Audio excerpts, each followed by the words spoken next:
अस्सलाम वालेकुम नाज़रीन, मैं मोहम्मद असलम हुसैन सियासत की आलमी ख़बरों में आप सबका इस्तकबाल करता हूँ। अमेरिकी सदर जो बाइडन का कहना है कि इजराइल को गाजा के अल-शफा अस्पताल को बचाना होगा। उन्होंने कहा कि मैं इस मामले पर इजराइलियों से राब्ते में हूँ।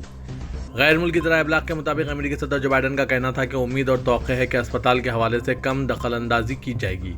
खतर की मदद से कैदियों की रिहाई के मुआहदे पर बातचीत हो रही है। फ़लस्तीनी हुकाम का इस हवाले से कहना है कि अल-शफा अस्पताल के मुहासरा और ईंधन की कमी के बाद 3 दिन में 33 मरीज इंतकाल कर चुके हैं। दूसरी जानिब इजरायली सदर की अहलिया का कहना है कि सदर इजराइल का बेटा हमास से लड़ाई में मसरूफ था और काफ़ी वक्त से इससे राब्ता नहीं हो पा रहा है। कैन रेसिड रेडियो से बात करते हुए सदर की अहलिया का कहना था कि हमारा कुछ अरसे से अपने बेटे के साथ कोई राब्ता नहीं है, लेकिन हम बहुत पुरुम्मीद हैं। उन्होंने कहा कि मेरे ख्याल में तमाम वालिदैन के लिए आमतौर पर माओं के लिए ये दिन मुश्किल होते हैं। तमाम फौजियों और फ्रंट लाइन पर मौजूद हर फर्द के लिए और हर एक के लिए हम उम्मीद करते हैं और वो अमन के साथ वापस आएँ। इजरायली फोर्सेस के वालिदैन की यह ख्वाहिश है कि वो अमन के साथ वापस आए, लेकिन इजरायली फोर्सेस की जानिब से दहशतगर्दी फैलाई जा रही है और फ़लस्तीनी मासूम बच्चों को दहशतगर्दाना हमलों का निशाना बनाते हुए हलाक किया जा रहा है। ये कैसे अमन के साथ वापस हो सकते हैं? ये कैसा अमन है? गाजा पर 39 दिनों से जारी इजरायली जारियत में 11,000 से ज़ायद मासूम फ़लस्तीनियों की शहादत की तस्दीक हो चुकी है, जबकि यह तादाद 20,000 तक पहुंचने का खदशा है। गासिब सह्यूनी रियासत के 7 अक्टूबर को गाजा पट्टी पर शुरू हुए फ़िज़ाई और ज़मीनी हमलों ने गाजा को मलबे का ढेर और इंसानों को कब्रिस्तान बना दिया है।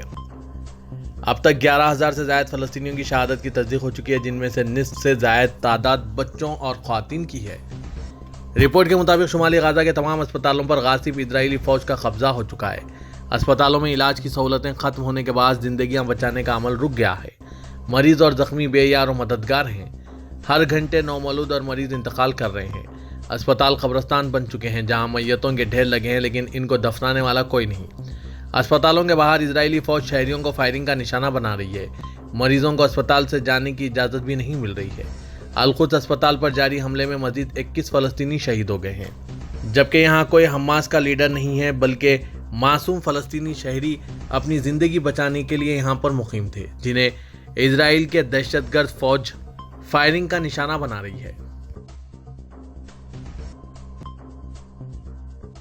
अमेरिका में आइंदा साल होने वाले सदारती इलेक्शन का वक्त जैसे जैसे करीब आ रहा है, उम्मीदवारों में तल्खी और इल्ज़ाम तराशी बढ़ती जा रही है। अमेरिका में आइंदा साल नवंबर में अगले सदर के इंतखाब के लिए सदारती इलेक्शन होना है। इस इलेक्शन में मौजूदा सदर जो बाइडन के साथ साबिक सदर डोनाल्ड ट्रंप भी उम्मीदवार हैं। जैसे जैसे सदारती इलेक्शन का वक्त करीब आ रहा है, दोनों जानिब से जारी इंतखाबी मुहिम में तल्खी बढ़ती जा रही है और एक दूसरे पर संगीन इल्ज़ामात आयद किए जा रहे हैं। अमेरिका के मौजूदा सदर जो बाइडन ने इंतखाबी मुहिम के सिलसिले में अपने जारी एक बयान में साबिक सदर डोनाल्ड ट्रंप को हिटलर और मुसोलिनी से मिला दिया और कहा कि ट्रंप इस वक्त हिटलर और मुसोलिनी की ज़बान बोल रहे हैं, लेकिन इलेक्शन जीतने के लिए लोगों को तकसीम करने का इनका यह हर बार नाकाम रहेगा। दूसरी जानिब ट्रंप की इंतखाबी मुहिम के तर्जुमान ने जो बाइडन के इस बयान को सख्ती से मुस्तरद करते हुए जो बाइडन के अपने हरीफ को आमिरों से मिलाने के मुवाज़ने के हक़ाइक़ के मुनाफी करार दिया है। तर्जुमान ट्रंप का कहना है कि जो बाइडन इंतज़ामिया खौफज़दा है और इसीलिए वो मज़ाक़ दावे कर रहे हैं। इजराइल ने गाजा के बाद लेबनान पर भी जारियत बरकरार रखते हुए सहाफ़ियों पर बरारास्त कवरेज के दौरान हमला कर दिया। गैर मुल्की मीडिया के मुताबिक लेबनान में हिज़्बुल्लाह और इजरायली फ़ौज के दरमियान झड़प के दौरान इजरायली फ़ौज ने बरारास्त कवरेज करने वाले सहाफ़ियों पर फ़िज़ाई हमला किया। सहाफ़ियों पर इजरायली हमले की वीडियो इंटरनेशनल मीडिया के अलावा सोशल मीडिया पर भी वायरल हो रही है, जिसमें इन्हें प्रेस की जैकेट पहने अपने सहाफ़ती फ़राइज़ को अंजाम देते देखा जा सकता है, जबकि इसी दौरान एक ज़ोरदार आवाज़ आती है और सहाफ़ी अपनी जान बचाने के लिए भाग पड़ते हैं। मीडिया रिपोर्ट्स के मुताबिक सहाफ़ियों का कहना है कि उन्होंने इस इलाके का दौरा लेबनान में अक़वाम मुत्तहिदा की पीस कैंपेनिंग और लेबनानी अफवाज के साथ मनसूबाबंदी के बाद तय किया था। रिपोर्ट्स में बताया गया है कि 7 अक्टूबर के बाद से इजरायली हमलों में कई फ़लस्तीनी सहाफ़ी जान से जा चुके हैं, जबकि इजराइल ने बैनुल-अक़वामी और मुकामी ख़बरसां इदारों से भी कहा है कि वो गाजा में काम करने वाले अपने सहाफ़ियों के तहफ़्फ़ुज़ की ज़मानत नहीं दे सकता। फिर भी कई मीडिया रिपोर्ट्स में इजराइल को बेकसूर और फ़लस्तीनियों को दहशतगर्द करार दे रहे हैं, जबकि देखा जाए तो इजराइल की जानिब से दहशतगर्दी फैलाई जा रही है। ये सहाफ़ियों को तक नहीं बख्श रहे हैं। حزب اللہ نے جنوبی لبنانی سرحد کے قریب ایک اسرائیلی چوکی پر حملہ کیا۔ حزب اللہ نے اسرائیل لبنان سرحد پر ہو رہی جھڑپوں سے متعلق ایک تحریری بیان جاری کیا۔ بیان میں کہا گیا ہے کہ اسرائیل کی ایک فوجی چوکی کو نشانہ بنایا گیا۔ دوسری جانب لبنان کی سرکاری خبررساں ایجنسی NNA کے مطابق اسرائیلی فوجیوں نے لبنانی سرحد کے قریب عینا الشعیب اور دیسا نامی قصبوں کے اطراف میں گولہ باری کی ہے۔ اسرائیلی فوج اور حزب اللہ کے درمیان اب تک حزب اللہ کے 74 عسکریت پسند مارے جا چکے ہیں۔ فلسطین میں حماس کے مجاہدین کے ونگ کے سربراہ نے کہا ہے کہ انہوں نے قطری ثالثوں کو بتایا ہے کہ گروپ 5 روزہ جنگ بندی کے بدلے غازہ میں قید 70 خواتین اور بچوں کو رہا کرنے کے لیے تیار ہے۔ حماس کے ونگ القسام بریگیڈز کے ترجمان ابو عبیدہ نے کہا ہے کہ جنگ بندی میں مکمل جنگ بندی اور غازہ کی پٹی میں ہر جگہ امداد اور انسانی امداد کی اجازت شامل ہونی چاہیے۔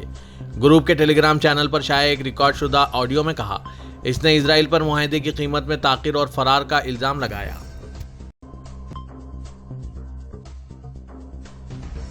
سعودی کابینہ نے آج منگل کو علاقائی رہنماؤں کی عرب اسلامی سربراہ اجلاس میں ان کی شرکت پر تعریف کی۔ سعودی عرب کی جانب سے شروع ہوئے اس سمٹ کا مقصد غازہ میں جاری تنازع کو روکنے، محاصرہ ختم کرنے، قابض حکام کو ان کے اقدامات کا جوابدہ ٹھہرانے اور فلسطینی کاز کی حمایت کا اعادہ کرنے کے لیے مشترکہ کوششوں کو تقویت دینا تھا۔ کونسل نے امن اور استحکام کی بحالی کی فوری ضرورت کو اجاگر کرتے ہوئے غازہ میں جنگ سے نمٹنے کے لیے مشترکہ کارروائی کو تقویت دینے کی اہمیت پر زور دیا۔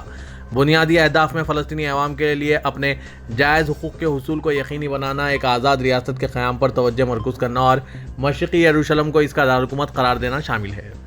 خلیج تعاون کونسل یعنی GCC کے وزرائے داخلہ کے حالیہ اجلاس کے دوران مملکت کے جذبات کی بازگشت کرتے ہوئے وزراء کی کونسل نے تعاون اور مشترکہ سیکورٹی کوآرڈینیشن کو بڑھانے کی اہمیت پر زور دیا۔ یہ زور خطے اور پوری دنیا کو درپیش بڑھتے ہوئے خطرات اور چیلنجوں کے جواب میں آتا ہے، جو تشدد، دہشت گردی، انتہا پسندی، عدم تحفظ اور منظم سرحد پار جرائم کے پھیلاؤ کی بڑھتی ہوئی لہروں سے نشان زد ہے۔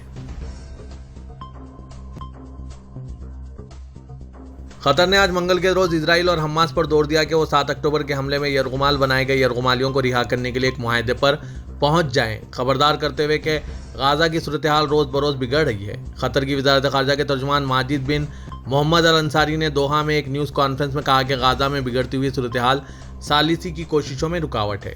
انہوں نے مزید کہا کہ ہم سمجھتے ہیں کہ دونوں فریقوں کے لیے ثالثی کے لیے اور ایسی صورتحال تک پہنچنے کے علاوہ کوئی موقع نہیں ہے جہاں ہم اس خوفناک بحران میں امید کی کرن دیکھ سکیں۔ خلیجی ریاست یرغمالیوں کی رہائی اور عارضی جنگ بندی کے لیے مذاکرات کی قیادت کر رہی ہے۔ عرب اور اسلامی ممالک اور تنظیموں نے بیانات جاری کیے جس میں غازہ کی تعمیر نو کے لیے قطر کمیٹی کے ہیڈ کوارٹر پر اسرائیلی بمباری کی مذمت کی گئی۔ سعودی عرب، متحدہ عرب امارات، کویت، عمان، مصر اور اردن کے ساتھ ساتھ خلیج تعاون کونسل اور اسلامی تعاون تنظیم نے غازہ کی تعمیر نو کی ذمہ دار کمیٹی کے ہیڈ کوارٹر پر اسرائیلی فضائی حملوں کی مذمت کی۔ قبل از یہ قطری وزارت خارجہ نے اسرائیلی بمباری کی مذمت کرتے ہوئے اسے صاف جارحیت قرار دیا۔ قطر نے اس حملے کی مذمت کی اور اس سے شہریوں، اسپتالوں اور پناہ گزینوں کی پناہ گاہوں کو نشانہ بنانے کے قبضے کی پالیسی کو توسیع سمجھ کر کیا۔ قطر نے اسرائیل سے یہ بھی مطالبہ کیا کہ ان حملوں کے لیے گمراہ کن جواز اور معلومات فراہم کرنا بند کریں۔ 2023 دبئی ایئر شو میں ہزاروں زائرین اور نمائش کنندگان کی ہلچل اور قدموں کے درمیان ایک پویلین خاص طور پر خالی رہا جو اسرائیل کا تھا۔ ابراہم معاہدے کے بعد نومبر 2021 میں اپنے پہلے دبئی ایئر شو کے دوران، جس میں اس نے متحدہ عرب امارات کے ساتھ تعلقات کو معمول پر لایا، اسرائیل کی نمائندگی اس کے کئی بڑے دفاعی ٹھیکیداروں اور چھوٹی ٹیکنالوجی اور ہتھیاروں کی فوجوں نے کی تھی۔ اس کی کمپنیوں کے سٹینڈز میں مصروفیت کی کوئی کمی نہیں دیکھی گئی۔ اماراتیوں اور سعودیوں نے اسرائیلی سامان کی جانچ کی اور فوموں کے عملے کے ساتھ بات چیت کی، جن میں سے اکثر اپنی زندگی میں پہلی بار خلیج میں تھے۔ 2 سال بعد اور غازہ کی پٹی میں حماس کے خلاف اسرائیل کی جنگ کے 1 ماہ بعد یہ منظر ناقابل شناخت ہے۔ اسرائیل کی واحد نمائندگی ریاستی ملکیت والی اسرائیل ایرو اسپیس انڈسٹریز کے لیے ایک بڑا پویلین تھا۔ نیس ایلبٹ سسٹمز لمیٹڈ اور Rafael advanced defense systems limited کے لیے ایک بڑا پویلین تھا۔ اسرائیلی کمپنیوں کی کم موجودگی سے زیادہ قابل ذکر عملہ اور زائرین کی کمی تھی۔ خالی جگہ عام طور پر ویران یا غیر منسلک ایئر شو کے زائرین کے قبضے میں تھی، جنہوں نے کہا کہ وہ مفت کرسیاں اور میزیں استعمال کرنے کے لیے وہاں موجود ہیں۔ ترکیہ سے غازہ بھیجی گئی اور طبی سامان سے مکمل طور پر لیس ایمبولنس رفح سرحدی چوکی کی طرف روانہ ہو گئی۔ اطلاع کے مطابق ترکیہ سے غازہ کے لیے طبی سامان اور ایمبولنسوں سے لدا امدادی بحری جہاز بروز جمعرات ازمیر کے آل سانجاق بندرگاہ سے روانگی کے بعد آج صبح مصر کے العراج بندرگاہ پر پہنچا ہے۔ यहाँ से तिब्बी सामान से लेस एम्बुलेंसेस रफा सरहदी चौकी की तरफ रवाना हो गई। पाकिस्तान के इस्लामाबाद हाई कोर्ट ने इमरान खान के खिलाफ साइफर केस की समाअत जेल में करने से रोक दिया है। आज मंगल को इस्लामाबाद हाई कोर्ट के जस्टिस मियागुल हसन औरंगजेब और जस्टिस समन रफ़त इम्तियाज पर मुश्तमिल 2 रुकनी बेंच ने चेयरमैन पाकिस्तान तहरीक इंसाफ इमरान खान के खिलाफ साइफर केस का ट्रायल अदालिया जेल में करने के खिलाफ एंट्रा कोर्ट अपील पर समाअत की। इमरान खान की तरफ से वकील सलमान अकरम राजा अदालत में पेश हुए, जबकि deputy attorney general Arshad Kiyani ने बेंच को ट्रायल की कार्रवाई से मुतालिक आगाह किया। समाअत के दौरान जस्टिस मियागुल हसन औरंगजेब ने रिमार्क्स दिए कि खानदान के चंद अफराद को समाअत में जाने की इजाज़त का मतलब ओपन कोर्ट नहीं है। जिस तरह से साइफर केस में फर्द जुर्म आयद की गई है, इसे भी ओपन कोर्ट की कार्रवाई नहीं कह सकते।